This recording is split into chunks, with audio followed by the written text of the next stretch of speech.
You're listening to the Greeks Gridiron, live with Ethan Haristodoulou. Welcome back, everybody, to another edition of the Greeks Gridiron and the second half of my picks for week number 8 of the USFL, as we'll be diving into Sunday's games now. A couple more matchups to go through. We're currently sitting at 16-12. We made picks for Saturday's games yesterday, so make sure you check that out if you have not already once this video wraps up here. But most importantly, comment down below. Let me know, who do you think is coming out victorious in Sunday's games, or maybe even Saturday's games if you want to fire away there as well. I'd love to discuss and talk with you guys all about it. But without further ado, we're going to dive right into the thick of things, beginning with the first game on Sunday. This one's going to be at 1 p.m. Eastern Time at Tom Benson Hall of Fame Stadium at Canton, Ohio. It's going to be on Fox for those of you that are going to be looking to watch between the Memphis Showboats and the New Jersey Generals, as the Showboats come riding in on a 4-game winning streak, and the New Jersey Generals, who have kind of lost their offensive identity at this point, with just so much uncertainty surrounding the quarterback situation over there right now. I'm not quite sure what's going on with Mike Riley and his decision making. It feels like they've kind of circled back to the 2 QB system, which I hate, and I wish that they weren't doing it. But here we are. There's not much we can do about it besides just hope for the best, I guess. But looking at the Showboats going into this game here, some things I'll be looking to see from them, or things that I think are important for them to be able to come out victorious in this game, is continue to work that emerging running game that they have going right now. Both running backs, Kareth White and Jawan Washington, now back-to-back games with impressive performances by each of those 2 running backs in their respective games that they played. The Generals' run defense has been pretty good. They're only allowing about 87 yards per game, which is the 3rd fewest in the USFL, but it seems like something has been sort of figured out here with the Memphis Showboats, and for them to be successful offensively, I think they really need to have a sound running game to back up Cole Kelly in the passing game. So establishing the run should be one of the biggest things that they're looking to do heading into this matchup. Again, despite a really good defense over there in New Jersey, I think if you keep at it and wear them down with the offensive struggles they have, you should be able to find success, even if it isn't until later in the game. But keeping that defense honest and forcing them to maybe bring some more guys into the box more often than they'd like to is imperative.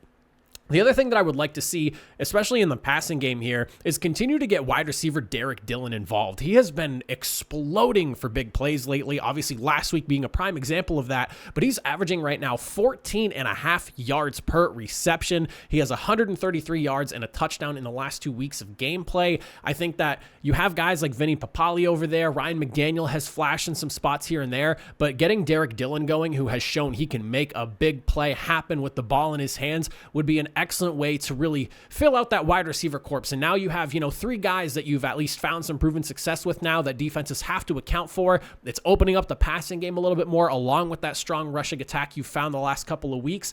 Keep Derek Dillon involved. Let's draw some more plays up for him, establish that running game, and this offense could start to look even better than it has the last couple of weeks.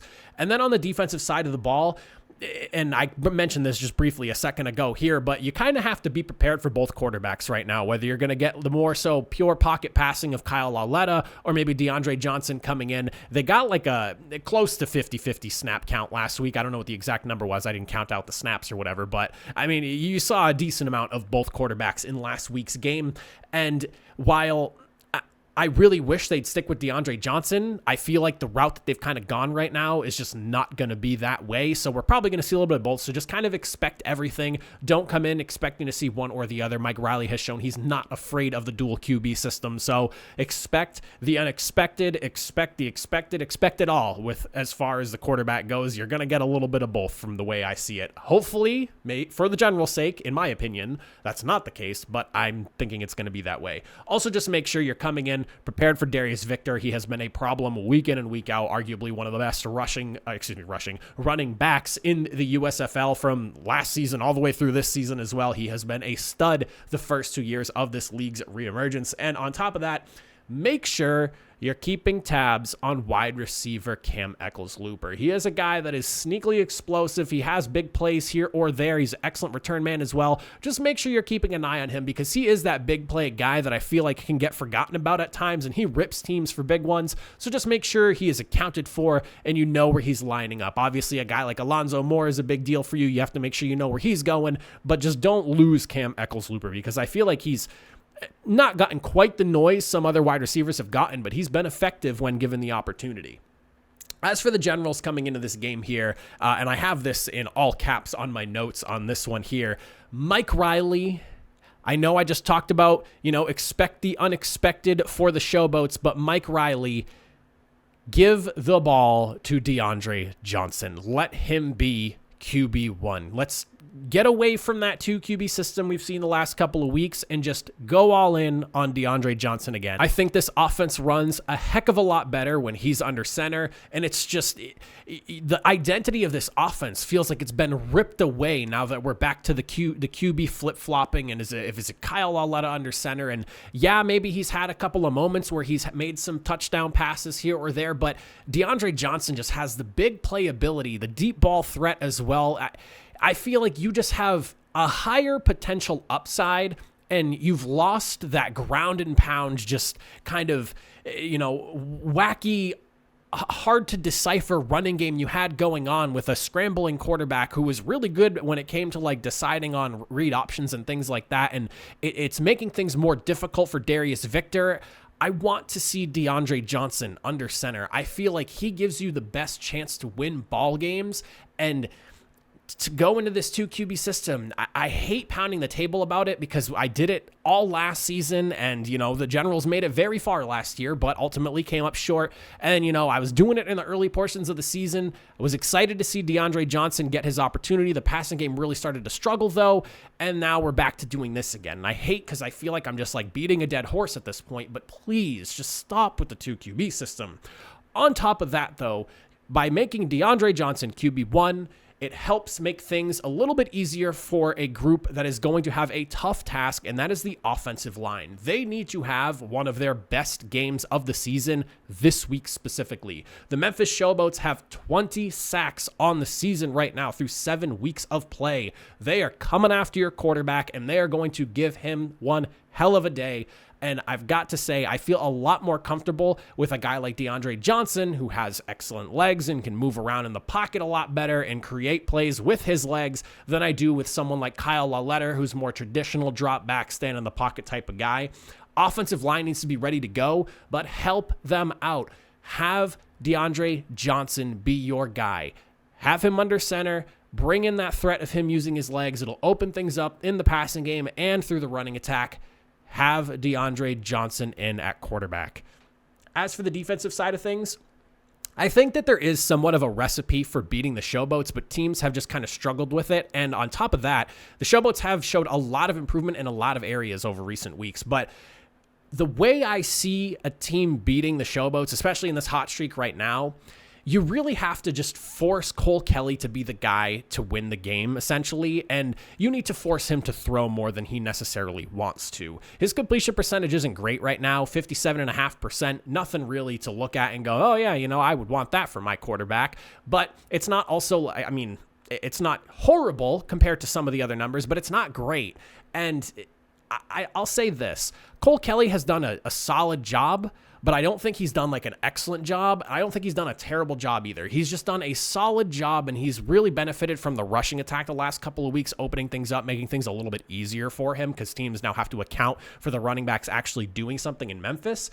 But if you can win on those early down runs and force them into situations where, he has to make that third down conversion with his arm, and we're talking 3rd and long, so you're like 7, 8, 9 yards or more trying to make a play, I think you can force the Memphis Showboats into a spot they don't necessarily want to be. They have looked their best with a steady rushing attack, and Cole Kelly being able to kind of do his thing, make some throws here and there, and find the big play when it opens up.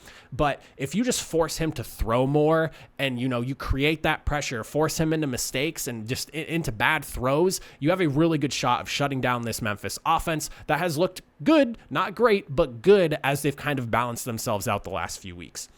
As for who I think comes out winner in this game here, this was a hard one for me to pick on because right now I like the matchup that the Generals have going into this game, especially with how good their defense is and how average to good the Memphis Showboats offense has been, I guess you could say, the last few weeks. However, there is so much uncertainty right now surrounding just what exactly is going on over there for the New Jersey Generals in the offense. I don't really know if I can buy into what they're doing right now. And with that, I'm going to go with the Memphis Showboats for the victory in this one here. This took a lot of thought and I feel like I was, thinking back to everything that I've thought about so far this season, I even checked some, just a couple of games to make sure, my feelings on this one are right. But I have a hard time believing that the Generals can win games despite how good their defense is with so much just like in flux with the offense right now. I hate it. That it feels like the offensive identity is gone. And at one point earlier in the season, you knew what you were. You were the Generals. You had a fantastic ground and pound running scheme with a passing offense that, you wished was a little bit better, but you were killing teams for like 200 yards on the ground. Your defense was swallowing up offenses, and you at least felt good about what you had going. Now it's like you have a great defense, but what the hell is going on offense? And I just can't get behind that right now. As for the second game and the final game of the week, we're looking at the Michigan Panthers going up against the New Orleans Breakers. This one's at 4 p.m. Eastern time at Protective Stadium in Birmingham, Alabama. It's going to be on Fox for those of you that are watching.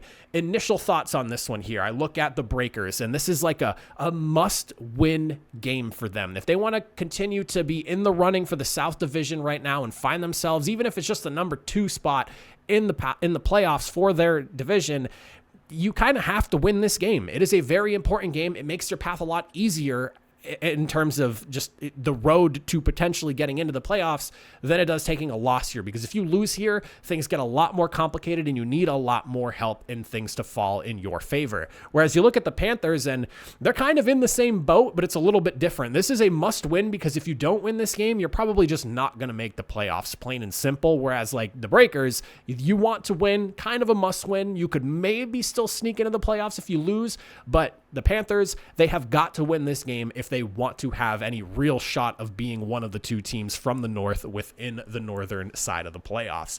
When I look at the Breakers in this game, though, and just kind of what I need to see from them and what I want to see from them, as far as the offense goes, I think it's very plain and simple.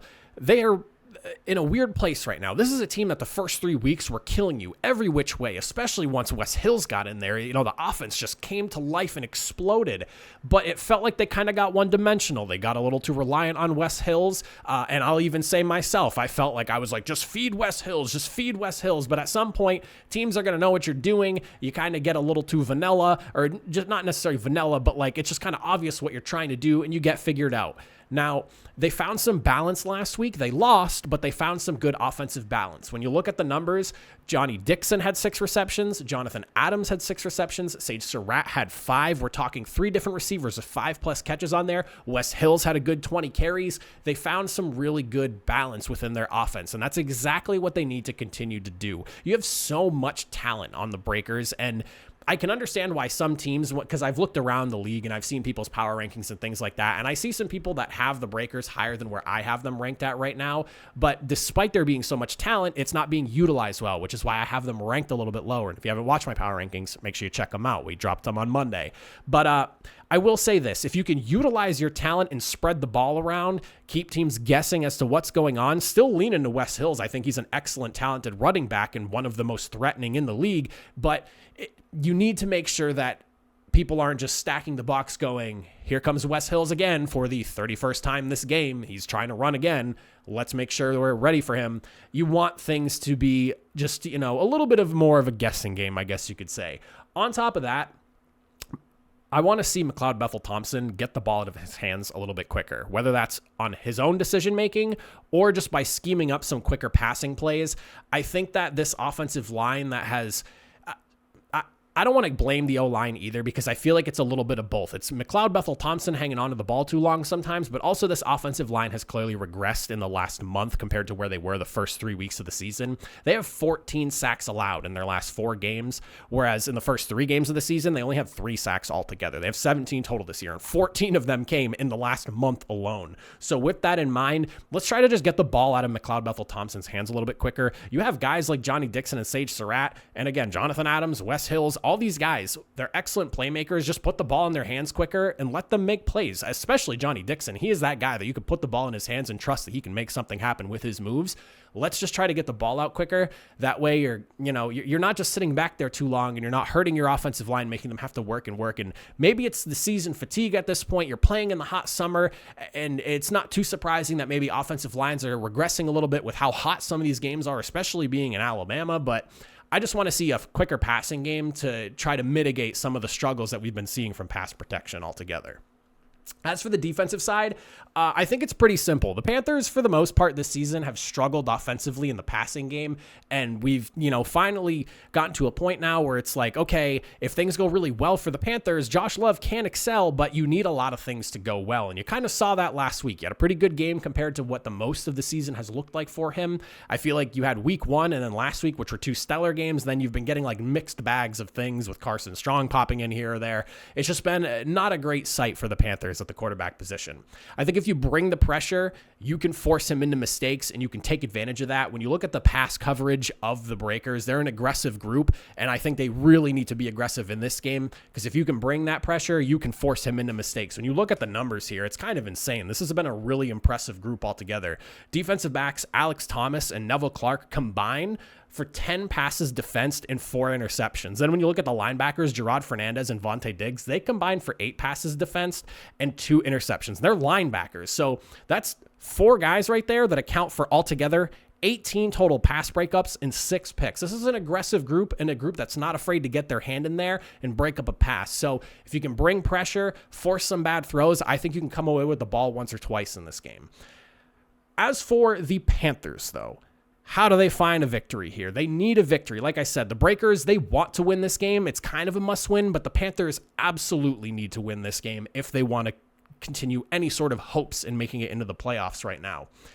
Offensively, it's nice to see Josh Love have a good game last week, and, maybe it gives you hope going into this one here. But like I said, I'll say that the Breakers defense makes their money for the most part through defending the pass. They have 7 interceptions on the season, 30 total pass breakups, pass coverage as a whole from the linebacking corps to the secondary. They're a really strong group, and I feel like that's where a lot of their success comes from defensively.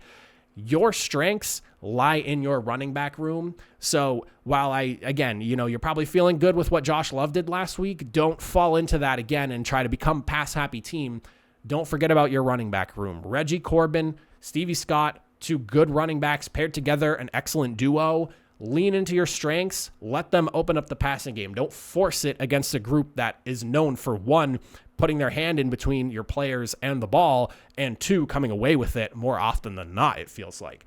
Another thing I want to see here, and this is something I'm going to bring up for you Panthers fans, because I know you know this, but I don't know if everyone else knows this, because I didn't really know this until like the last week or 2 when I kind of started to catch on. Tight end Cole Hikatuni quietly has become a bit of a tight end mismatch, and I want to see him get utilized a little bit more. He has 4 touchdowns in the last 5 weeks, and I feel like I have not really heard too much about him. And other than like just kind of briefly realizing I've been hearing the name the last like few weeks more frequently, but not necessarily a ton, but for scoring plays for the Panthers. Let's see him get a little bit involved more. I want to see some, maybe, some plays over the middle, or just, he's a mismatch. He's a big dude, 6'4", 240, big guy. Try to expose some of the middle of the defense over there in New Orleans if you are going to go throwing the football. A guy like him who can be a red zone mismatch, or maybe even make a deep catch here or there, draw some plays up for him. We know what you have at talent for the wide receivers, but I feel like this is one of those things where it's like you haven't really heard his name too much mentioned when I go through like forums, and just like when I hear the league discussion about him, you don't hear too much about Cole Hikatuni. Let's try to get that conversation brewing a little bit more, especially as we get closer to the playoffs here. Let's draw some plays up for him. Again, 4 touchdowns in the last 5 games, and I feel like I didn't really even notice that was going on until like not last week, but like the week prior, when I realized he had like 3 or so the last few weeks. Now we're sitting at 4 in the last 5. Let's draw some more plays up for him. As for the defense, I think with a game like this against a quarterback like McLeod Bethel-Thompson, you have a really good opportunity to find the pressure you were bringing early. So this is a game where you want someone like Breeland Speaks, who has been eating when the opportunity has presented itself against more stand-in-the-pocket quarterbacks, to have himself a breakout game again. McLeod Bethel-Thompson isn't mobile. The pass rush has been really good when the quarterback isn't really using their legs. When you look at some of their wins and their losses, they really struggle against mobile quarterbacks, and they've had a lot more success against those pocket passers. So this is a game where, you can capitalize.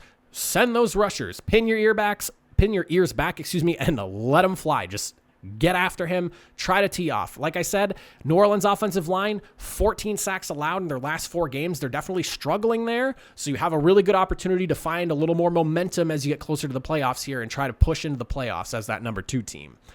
As for the Panthers' run defense, you need to make sure you have some sort of game plan in containing Wes Hills. He hasn't had quite the dominant, second half of the season, as you would say. The first few games he was coming in and just blowing people out of the water, but you're allowing 115 yards per game on the ground.